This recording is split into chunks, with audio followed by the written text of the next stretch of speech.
Story 1. Am I the a-hole for not telling my ex-wife that we lived in a rental apartment?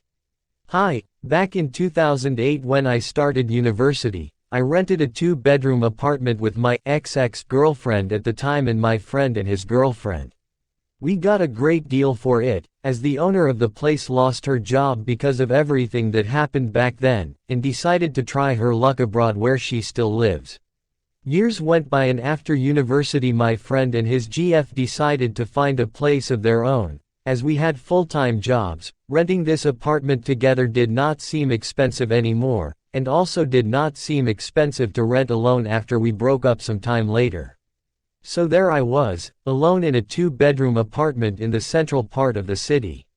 The owner decided that she was too lazy to mess with bills and stuff every month and made arrangements for me to pay everything directly as I earned her trust. I still pay her monthly rent, which is very cheap for today, and deal with everything else having her authorization. Because of the perfect location, my second bedroom was basically free B&B for my friends who did not live in the city, and I did not mind. It is good to have company if you live alone. In 2020 I met a girl who was in a rush to get married, and as I was madly in love we did in 2021. For some reason, I never told her the story of how I rented the place or that it was a rental at all. It just never came up. I have been so used to the fact that I am an authorized representative with building cooperative things etc. that I refer to it as my place. Our relationship started to cool down and we found out that we were not perfect for each other after all, so divorce it is. So we did the paperwork for divorce and she is moving out. A few days ago, I received an email from her with a real estate valuation document as an attachment. While I was not at home she wasted €500 for someone to evaluate an apartment that does not belong to us. And wrote that I probably have to take a loan to pay her the 50% of that. I replied to her, "Didn't I ever tell you that this place is a rental? Why does she even assume that I can afford a 2-bedroom apartment in the city center? She knows where I work and how much I earn." She called and screamed at me that I had lied to her for years and hid the fact that the apartment was rental. Then she tells me that she will take the car as we got that together. And I was quiet for a moment and then told her, "You do know that is a lease, right? The owner of the car is the bank." Then she demanded that I pay for the valuation and I replied, "I did not ask you to do it." She called me an a-hole and ended the call. Of course, she told our whole friends group how I lied to her during the whole marriage, and there was a discussion in a messenger group with friends that is it a lie or not, whether was it an a-hole thing to do. Some agree with me and some with her. My best friend told me that this is a perfect topic for a Reddit thread. Now I ask you Reddit, am I the a-hole? Story 2. Am I the a-hole for refusing to help my wife and her friend anymore over what my wife calls a miscommunication?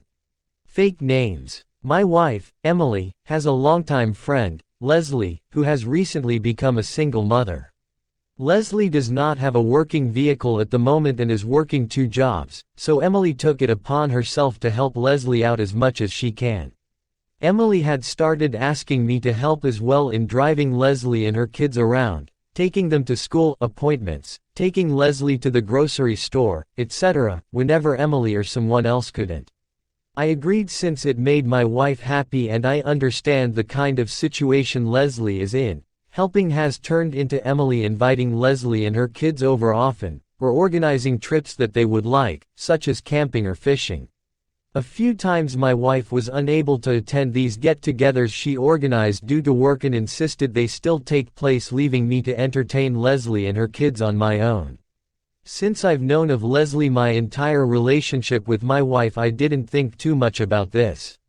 The times that it has been me left with her, or sent in Emily's stead to shuttle Leslie around, I've made normal small talk with her and her kids. Recently, Leslie's kids were going to be away for a weekend, so Emily wanted to have Leslie over for dinner and some movies. She asked me to text Leslie to ask her over, and when I did, Leslie replied with, "Just as friends, right? I'm not interested in being anyone's girlfriend." I thought that response was out of left field, so I asked her why she'd even say that, and her response was pretty much, No guy would be asking me and my kids how we're doing or helping me out unless he wanted something in return. I told Leslie it wasn't anything like that and then showed my wife the conversation, and informed her I would be stepping back from helping her with anything involving Leslie and to leave me out of any future plans. I also offered to show her the rest of my phone and anything else. Emily believed me, but she still talked to Leslie about it to see what had given her that impression, and accordingly, she gave Emily the same answer. A few days later, Leslie apologized to Emily and told her that her emotions and mind were just all over because of a down day. That's fine, but I'm still not willing to help her or my wife out anymore as I had been, because I don't want any repeats or accusations hurled at me when I was helping, as my wife asked. Emily thinks I'm overreacting and should just brush it off because it was just a silly miscommunication she had on a bad day. Am I the a-hole? Additional info. The text I sent Leslie about the night was, "Emily wants to know if you'd like to come over for dinner and some movies on Saturday." That's why her response was so out of left field. I sent the text because Emily was busy on her phone and wanted to know ASAP so we could make our weekend plans. Update. Thank you all for your input. There's been some good and not so good outcomes to this issue. My wife and I had a long conversation after I made my original post.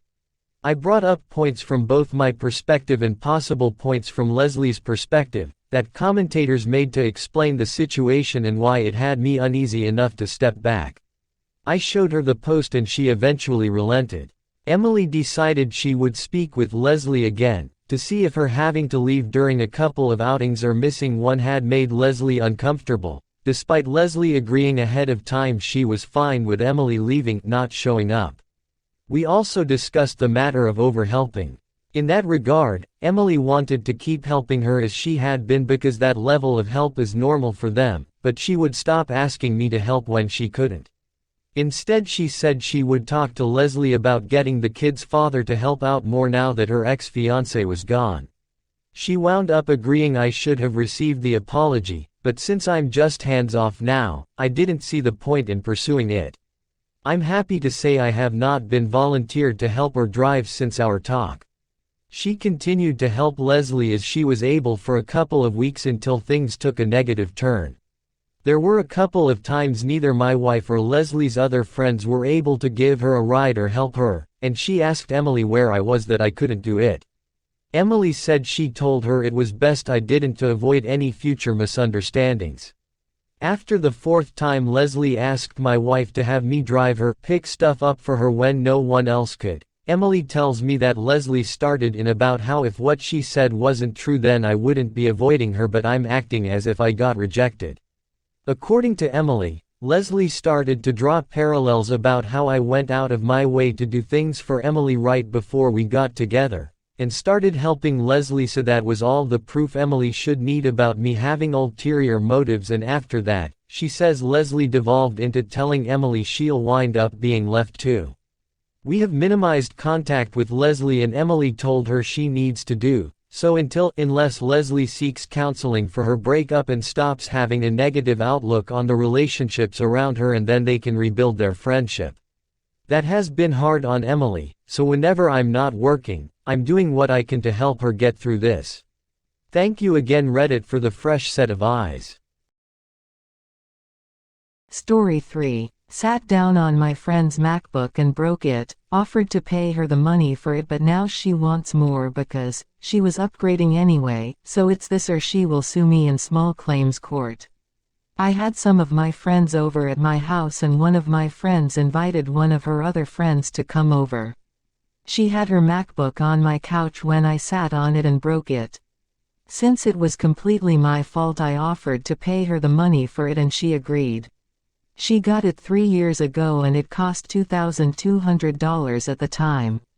I told her I'd wire you the money in a week to her bank account. She's now emailed me saying that as per our conversation she's expecting the $2,700 that I have agreed for. I didn't know why she added the extra money, so I got her number from my friend and called her to find her, telling me she's now expecting me to pay for her new upgraded MacBook since she was upgrading anyway. She said if I don't agree to do that she'll be suing me in small claims court. Can a judge agree to that? Should I wire her the $2,200 or should I just tell her go sue me? Update. I went through every single comment from the 200+ ones and I sincerely thank each and every one of you. I did some research specifically for repairing the screen for the MacBook, and for her particular model it's around $310 for the screen plus the labor cost, so I wrote her back saying that since she didn't accept my initial offer of $2,200, I'm withdrawing that offer, and offering to pay for the repair cost.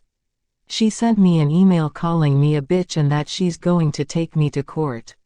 I got served a few days later and went to court. I told the judge I gave her 3 options to choose from.